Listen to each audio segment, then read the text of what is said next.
did you see the 10th episode of Andor? What were your thoughts on it? And of course, what will come from the I can't swim scene? Well, we've got everything you need to know about it and what you might have missed in the 10th episode, what the director had to say about it, and even if Andy Serkis could return to Star Wars. So don't go anywhere, and be sure to watch until the end. Now let's get right into it. First off, what happened in the 10th episode? The Disney Plus spinoff Andor may move slower than Star Wars fans are accustomed to, but it's crushing it. Andor is saying more and delving deeper than we thought any Star Wars program could, and it keeps growing better during its first season. The most recent episode, One Way Out, featured a risky prison break carried out by the main character, Cassian Andor, and Kino Loy, who Andy Serkis plays, a grumbling prisoner who holds on to the hope that he'll be set free as long as he acts like a model prisoner, until it becomes obvious that the Empire has no intention of doing right by the numerous people it has wrongfully imprisoned. All of the convicts rush to freedom in the suspenseful climax, only to discover that the prison is far above the ocean. Most people dive down and swim away, but Kino Loy cannot do so. Tragically, the man who orchestrated the prison break must remain behind since he cannot swim. In a short period of time, Kino left a profound impression, but will we ever see him again? Keep watching to find out. Coming right up, what did Andor's director say after the 10th episode? This was one of the twists that makes the series so unique. Even Kino's triumphant moment is terrible. Loy knows there is no way out, and he gives his speech inspiring other prisoners to rise and free themselves by giving them the optimism rebellions are built on. He cannot swim, yet the prison is surrounded by water. Loy is a guy on a mission for others that he knows he's unlikely to complete, much like Cassian and Scarif years later. We want to assume that as Andor hugs Jyn Erso behind the water and prepares to be swallowed, he thinks of Kino, who may not have made it to freedom, but who still indirectly contributed to the destruction of the Death Star.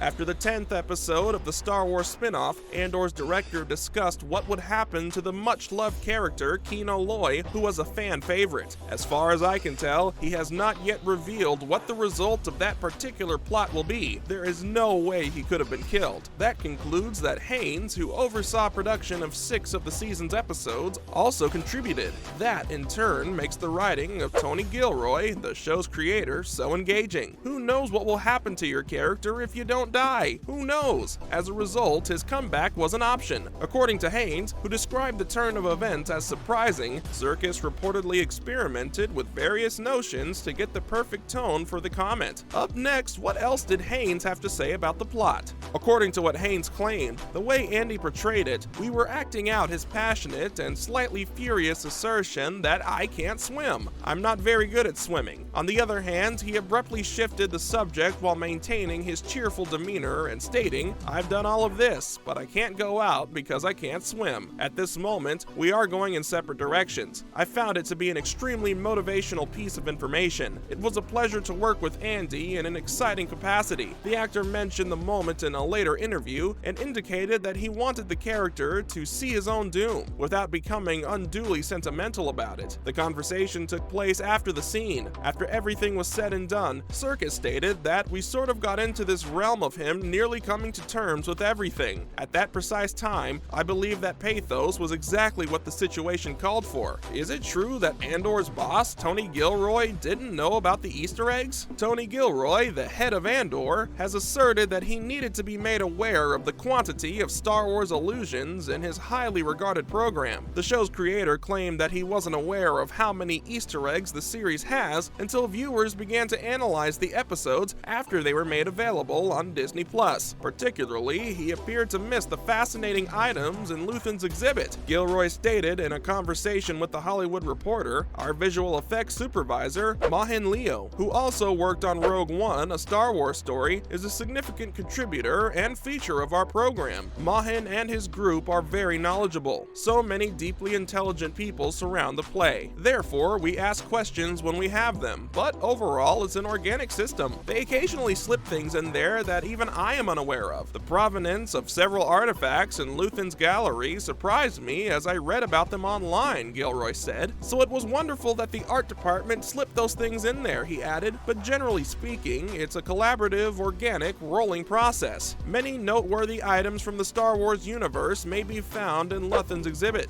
which the fans recognized immediately. The items include a set set of Mandalorian armor, Jedi and Sith holocrons, an Easter egg from Indiana Jones, and a Twi'lek Kalikori, a prized possession passed down through Twi'lek families. Up next, does Andy Serkis want to return to Star Wars? Oh gosh, I hadn't even thought about that, Serkis exclaimed in response to the possibility of directing in Season 2 of Andor. Doing so would undoubtedly be an awesome thing to do. I'm still determining what Kino Loy's life has in store for her. The next step, he may be stuck on board that shit, but I can't confirm it. But let's see. I have yet to have a conversation with anyone, but I can't say for sure. We'll have to wait and see what other people think of it and how things play out before making any decisions. So the short answer to your question is that engaging in activities of that nature would be thrilling. Even if Kino Loy doesn't progress very far, it would be an amazing experience to see this universe from the opposite perspective of the camera. So it could be an interesting season 2. Coming up next, how badly does Disney want you to watch Andor? The vast majority of fans agree that Andor is the most impressive Star Wars production to come out since the first season of The Mandalorian. The first 2 episodes of the show will be made available for free viewing on the websites of the television networks ABC, FX, and Freeform, in addition to the streaming service Hulu, which Disney also owns. It would appear that the higher management of Disney Plus shares the same sentiment. It is an interesting note that, out of all Disney's prior Star Wars series, the company believes that Andor has the best potential to convince people who are not already customers of Disney Plus to sign up for the service. Not Obi-Wan Kenobi, in which Hayden Christensen reprised his role as Darth Vader, Ewan McGregor reprised his role as the titular Jedi, nor the Book of Boba Fett, in which everyone's favorite bounty hunter / chump Boba Fett made his comeback. Both of these films were released in 2005. They went with the slow-burning series that best shows the Star Wars world from a far more realistic standpoint and without experiencing it through overbearing fan service. Instead, they decided on the series. It's the best course of action. On November 23rd, the day before Thanksgiving, and the same day that the Season 1 finale of Andor becomes available on Disney Plus, the show's first 2 episodes will be available on TV and Hulu. This will also be the day the finale of the first season of Andor is made accessible on Disney Plus. Lastly, who has been confirmed to be directing Season 2? Lucasfilm is bringing many series to Disney Plus, Disney's streaming service. They started with The Mandalorian in 2019 and announced a few more shows during the Walt Disney Company investor presentation on December 10th, 2020. They also brought details about previously revealed series, including the Rogue One spinoff centered on Cassian Andor. We're deep into Andor's first season, but we know that Andor will have 2 seasons, and excitement about Andor's Season 2 has already begun. Recently, we learned who would direct the next season of the Star Wars show. Tony Gilroy revealed that directing Season 2 of Andor would be Ariel Kleiman, Janice Metz, and Alonso Ruiz Palacios. Each of these directors will direct blocks of episodes tied to narrative arcs explored in the show. Yellow Jackets Kleinman will direct 6 episodes split in 2 parts. The directors from Andor's Season 1 will return later. And there you have everything you need to know about the Andor director addressing the fate of the fan-favorite character Kino Loy after Episode 10, and all about how Andor boss Tony Gilroy didn't know about Star Wars Easter eggs that his team snuck in. Also, be sure to like this video and subscribe to the channel. We want you to experience our upcoming content. Thanks for watching.